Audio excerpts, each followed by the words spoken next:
I've now built a second concrete planter. I made it just like the first one. I wanted them both to match.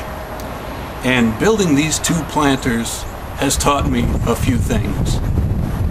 There are more and bigger air bubbles towards the bottom of the planter than there are towards the top.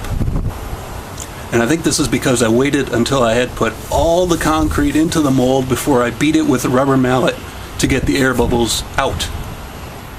I think the weight of the concrete above kept these air bubbles down in the lower part from getting out. I think that instead, if I had just put a little bit of concrete in, beat it with a mallet, put a little bit more concrete in, beat it with a mallet, and then put a little bit more, beat it with a mallet, and so forth, there wouldn't be as many air bubbles.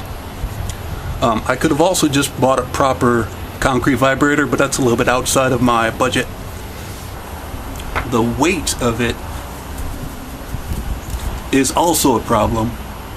It could have been lighter and thinner walled if I had used a reinforcing wire mesh, but I wanted it to match the original planter, and that just didn't occur to me.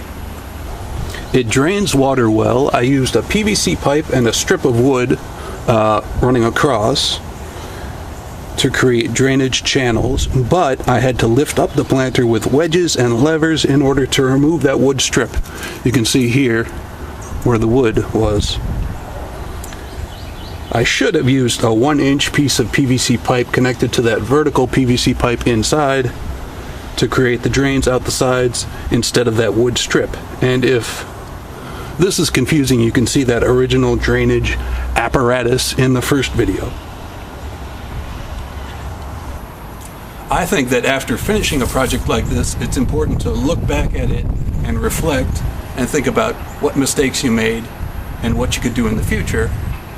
And I hope that you, watching this, have learned from my mistakes before you build your own concrete planter. So thanks for watching. Bye.